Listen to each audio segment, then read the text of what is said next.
Présidentielle du 20 décembre 2023, publication des résultats partiels, à ce moment même par la Commission électorale nationale indépendante installée au centre Bossolo. Félix Tshisekedi de plus en plus en tête, en tout cas il part favori. L'opposition est dans les contestations. Contestation de quoi? De certaines irrégularités. Voilà, des incidents qualifiés de majeurs par l'opposition. Ce soir, on essaiera de voir un peu ce qui s'est passé dans la province du Kasaï oriental, notamment la ville de Mbuji-Mayi, avec beaucoup d'images qui nous sont parvenues via les réseaux sociaux. Avec nous sur ce plateau, Alphonse Ngoyi Kassanji, il était candidat député national pour la ville de Mbuji-Mayi. Il est d'ailleurs député encore en fonction. Monsieur le député, bonjour et bienvenue. Bonjour Crispin, merci beaucoup. Meilleurs vœux, merci beaucoup. Alphonse Ngoyi Kassanji, je vais peut-être être un peu dur, hein, Alphonse Ngoyi Kassanji, autrefois persona non grata en Mbuji-Mayi, je parle de la période post-électorale. Aujourd'hui, les chouchous de la population de la ville de Mbuji-Mayi, au Kasaï oriental, comment expliquer cette résurrection miraculeuse? Écoutez, je n'étais pas mort, j'étais toujours vivant. Je le disais ici, que j'étais, en termes de popularité, je ne vois pas. Je ne me dispute avec personne, mais à l'époque, il y a certaines personnes qui montaient des choses, qui ne reflétaient pas la volonté ou les cœurs du peuple du Kasaï oriental. Donc, c'était de la manipulation, tout simplement, mais j'étais dans le cœur de la population. Donc, le temps a fini par remettre chacun à sa place. Bien sûr. Moi, je disais que, à l'époque, je disais que, écoutez, ceux qui veulent venir viendront, mais vous allez trouver la différence entre ce que je suis en train de faire. Je me bats tout seul, mais vous verrez que ce n'est pas cela. Les gens commenceront d'abord à acheter des maisons, des habits, etc., avant de s'occuper de la population. C'est ce qui est arrivé. Il y a eu 4 gouverneurs pendant 5 ans, mais qui n'ont rien fait, pour 0 bilan. Alors, comme vous le savez, le peuple ne badine pas. 4 gouverneurs de l'Union sacrée dont vous faites partie, donc c'est un bilan négatif à mettre à votre actif. On ne peut pas mettre à l'actif de l'Union sacrée, mais à l'actif des individus. Des individus, parce que l'Union sacrée a tout donné. Mais avec des mots d'ordre de Kinshasa, nous savons quand il y a élection du gouverneur, c'est des appels à longueur des journées. Les députés parfois sont frustrés avec ces appels de Kinshasa. Donc on peut dire qu'il y a quand même une mainmise de Kinshasa lorsqu'il faut désigner un gouverneur de province. Comment voulez-vous qu'au niveau de l'Union sacrée, l'on ne puisse pas aligner un candidat député national et provincial qui a fait beaucoup de voix, qui est populaire, et un tel candidat qui manifeste ses ambitions et il veut postuler gouverneur. Bon, l'Union sacrée ne peut que lui faire confiance. On lui a fait confiance, mais au finish, il a prouvé qu'il était incompétent, qu'il ne s'occupait pas de la population. Donc voilà le problème. Et là, le peuple est en train de vivre, la population est en train de vivre des calvaires. Un méga de maïs qui coûtait 2000 francs congolais aujourd'hui. Donc il en a acheté, le peuple en a acheté jusqu'à 12 000, 13 000 francs congolais. Alors, un peuple qui n'a pas d'emploi, alors qui doit faire face à la nourriture, au vécu quotidien, comment manger. Mais 12 000 francs, il les trouvera où? Vous voulez y rentrer pour aller régler tout ça? Bien, moi je ne dis pas ceci pour rentrer. Je dépends de la population, comme je le dis toujours. Donc c'est le peuple qui nous a fait, qui a fait de nous ce que nous sommes. Et si le peuple décide de là où je vais aller, j'irai. Alors, on parle publication de résultats en tout cas c'est encore partiel, hein, de la présidentielle du 20 décembre 2023, il y a justement une semaine. Dans l'opinion, en tout cas selon l'opposition congolaise, dans l'opinion, il semblerait que chaque candidat de l'Union sacrée avait des machines à voter, 3, 4, 20. Où avez-vous stocké le vôtre en Mbuji-Mayi? Bon. Alphonse Ngoyi Kassanji. Moi, je n'ai pas vu une seule machine.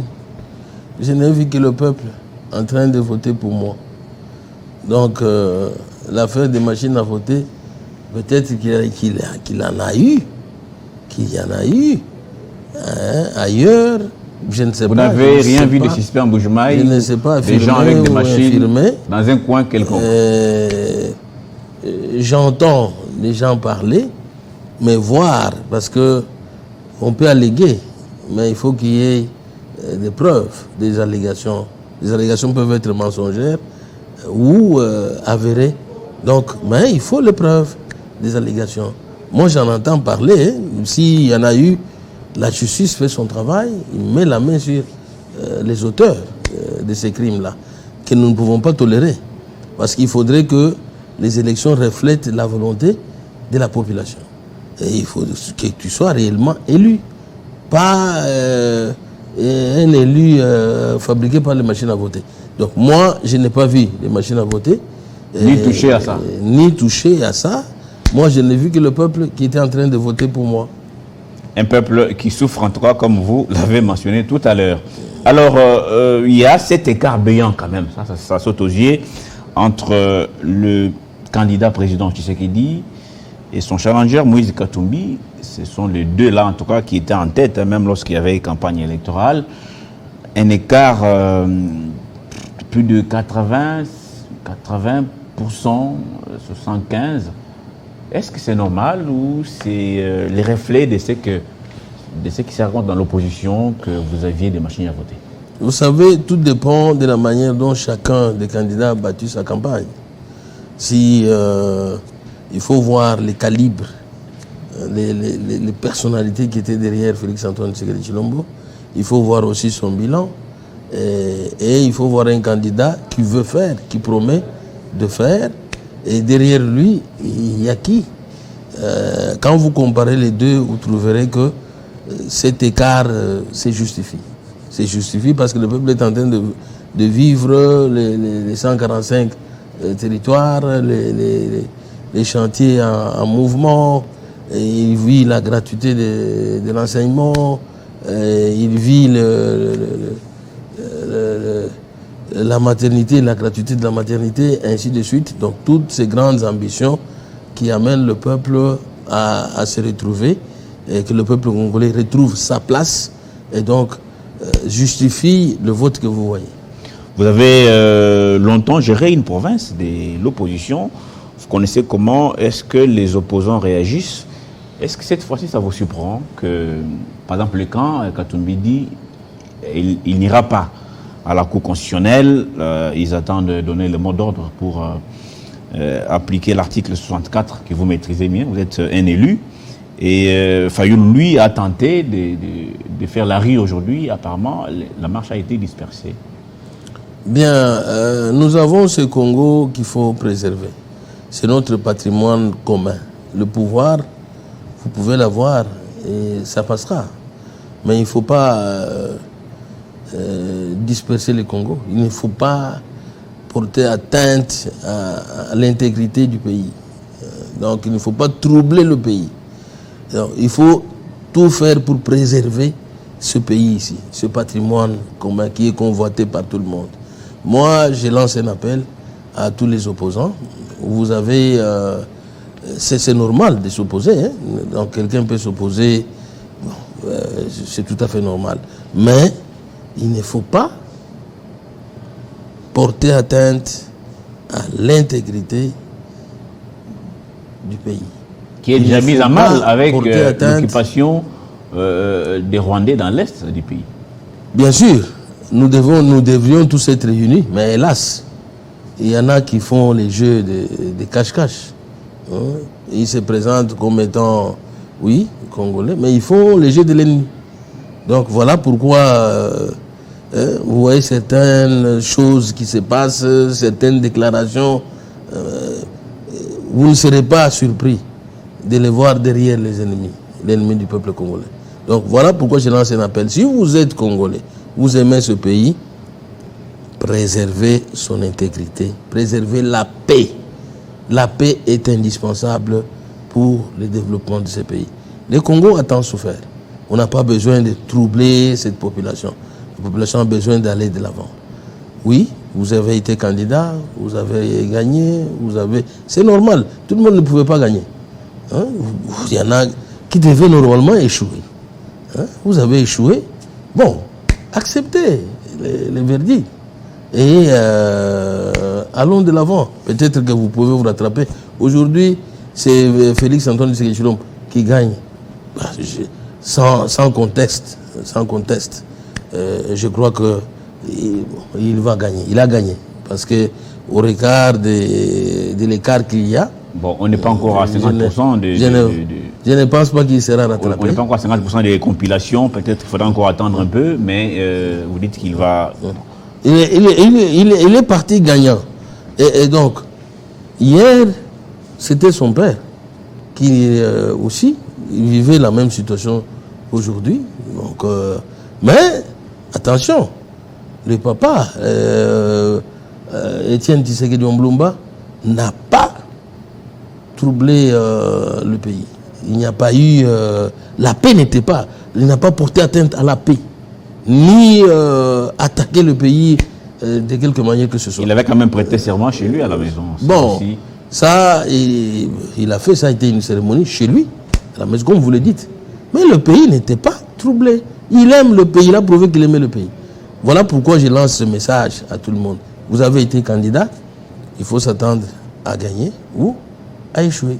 Et si aujourd'hui, à toi vous-même, hein, si... Parce que c'est vrai, on a vu quelques PV avec les noms d'Alphonse Ngoï Kassanji, plus ou moins parmi les 3 premiers sur beaucoup de PV. Et si, par rapport au seuil, que vous n'êtes pas élu, vous allez l'accepter facilement? Écoutez-moi, vous parlez de PV. Ce sont des preuves de mon élection. Je ne suis pas parmi les 3 premiers, mais bon, au regard des PV, il n'y a pas match. Je suis la tête. Donc, je suis le premier. On attend la formalité de la CENI, de la publication. Le peuple, lui, sait qui il a voté. Et les preuves sont là. Nous portons à la connaissance de la population les pièces de la CENI. Mais ceux qui contestent aujourd'hui n'ont pas de pièces. N'ont pas de pièces. Donc, pour moi, notre élection n'est pas... Il n'y a pas de crainte possible ou quoi que ce soit à imaginer. Bon, on attend simplement la consécration de cette victoire. Alors, vous êtes parmi la victoire du peuple. Parmi les élus qui plusieurs fois ont fait des va-et-vient vers leur base. Vous, c'était la ville de Mbuji-Mayi. Vous avez relevé ici certaines difficultés, notamment les coûts de la vie. C'est pratiquement intenable. Parce qu'il faut payer une mesurette de maïs à 12 000 francs. Au Kasaï, les gens ont des familles nombreuses. Il y a des familles où vous trouvez 20 membres finalement pour manger. Ça devient compliqué. Alors, au cas où, finalement, avec l'écart qui se dessine là, si on va comme ça et que Tshisekedi sortait vainqueur, qu'est-ce qu'il faudra améliorer pour les 5 ans à venir? Bien, il l'a promis lors de sa campagne électorale. Oui, mais des promesses, on en a eu aussi en 2018. Donc, cette fois-ci, il faut plutôt être beaucoup plus pragmatique. Maintenant, il y a tout un plan qui est mis en marche, donc, de pousser les privés, la population, de l'appuyer, de l'accompagner, de l'amener au champ. C'était son discours. Nous avons les terres fertiles. Le Kasaï était le grenier de la République.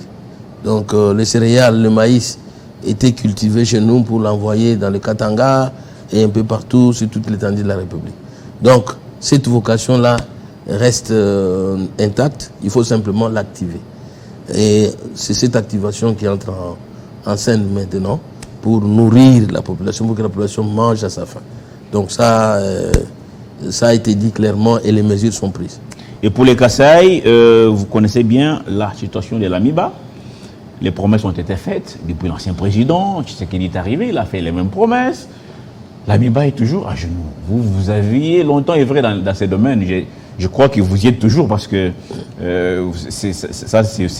c'est votre bébé éternel lorsqu'il faut parler des pierres précieuses. Tout à fait. Mais est-ce qu'il y a un blocage quelque part pour élever l'AMIBA? Qu'est-ce qui manque à l'État congolais pour remettre sur les rails cette géante minière qui d'ailleurs est le poumon économique de tout l'espace Grand Kasaï? J'ai dénoncé et je dénonce encore les mauvaises thèses qui étaient développées. Lesquelles? Selon lesquelles il faut qu'il y ait des Chinois, de l'assassin. Ça sortait d'un responsable, d'un membre du gouvernement, qui gère, parce qu'on ne peut pas donner de l'argent aux gens qui ont prouvé leur incapacité de gérer, etc.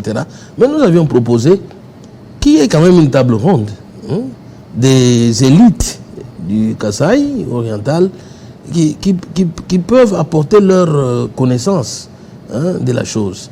Donc nous avons des techniciens, nous avons les gestionnaires qui sont dans les domaines des mines, qui pouvaient aussi apporter quelque chose. Mais cette table ronde n'a jamais eu lieu.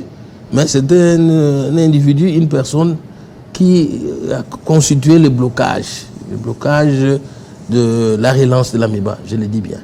Parce que la ministre du portefeuille a travaillé avec le COPIREP, qui a fait son plan de relance. Encore faudrait-il que certains chiffres qu'on donne, parce que pour moi, je sais que l'AMIBA a plusieurs gisements. Il y a les gisements alluvionnaires qui sont là, intacts, dans les flats. Donc l'AMIBA n'a jamais exploité les flats.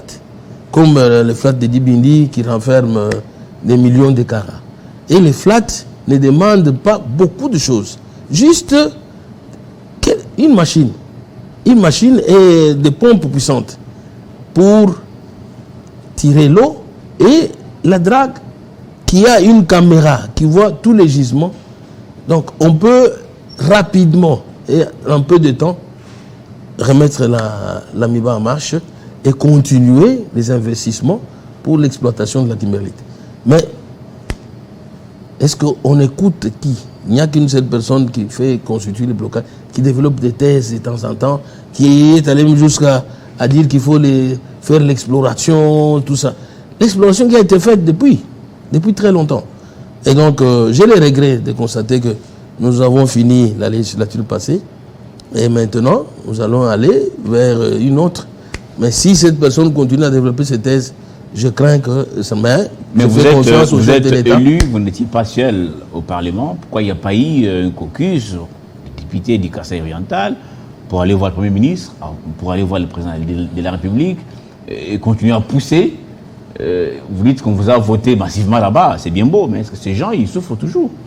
Bien, vous savez que chacun de nous qui est élu a ses convictions, ses devoirs vis-à-vis de sa base, ainsi de suite. Voilà pourquoi moi, je n'agis pas souvent en groupe.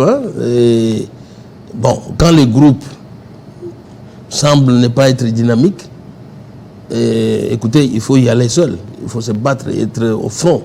Voilà ce que j'ai fait. Dans ces combats, j'ai obtenu pas mal de choses. Et il y en a que je n'ai pas pu obtenir parce qu'il y avait un blocage d'un grand monsieur. Bon, il a gagné, mais au détriment de la population. Je pense que le chef de l'État qui a pris la mesure de relancer l'AMIBA, il a dit lors de son discours de campagne qu'il faut lui laisser ces dossiers-là. Dossier MIBA, dossier Sassim, qu'on les lui laisse. L'AMIBA, monsieur Alphonse Kassanji, c'est combien de millions pour sa relance?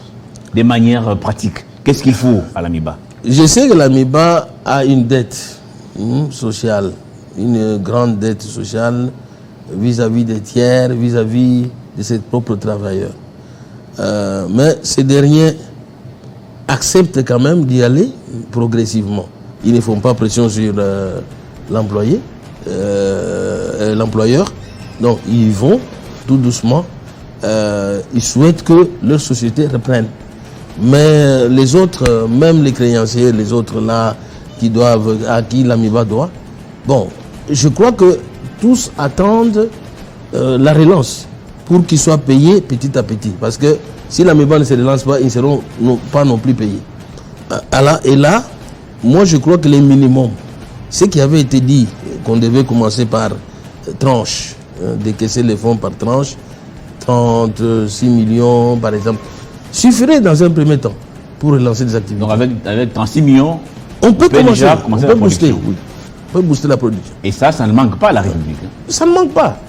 Ça ne manque pas. Et qu'on organise, s'il y a doute, qu'on organise une table ronde, moi, je crois que j'ai l'expertise en la matière, je peux apporter quelque chose. Donc si aujourd'hui il y a ordonnance présidentielle, Alphonse Ngoyo Kassanji à la tête de l'Amiba avec 36 millions sur la table, la production commence et tout ira pour le mieux. Je ne veux pas qu'on renverse, je ne suis pas en train de plaider pour être le maire l'Amiba. Non, non, non. C'est pas ça. Je veux simplement donner des idées à ceux qui sont là. Quitte à ces derniers de les accepter ou pas. Mais moi, je crois que je dispose d'une expertise qui puisse booster la production avec 36 millions de dollars. Alphonse Ngoyo Kassanji, je vous dis merci et surtout bonne chance à vous. Déjà, vous attendez la formalisation tout simplement par la CENI de vos nombreuses voix, en tout cas, obtenues à Mbujimaï. C'est pas moi qui invente ça, ce sont quelques PV en tout cas que moi j'ai vu ça et là. On verra ce que ça va donner au niveau de la CENI. Merci d'être passé sur Télé 50 et surtout pour votre message pour la paix et la cohésion nationale en ces moments cruciaux où on attend les futurs présidents. C'est ce qu'il dit, pas mieux si c'est quelqu'un d'autre. Ok, le pays ne doit pas brûler pour ça. Tout à fait. Tout à fait. Merci à vous tous qui nous avez suivis de partout à travers le monde. Dans quelques minutes, c'est les journaux, les grands journaux, les journaux de Christopher Ochokoum, la grande édition de 19h. Je vous retrouve prochainement. Au revoir.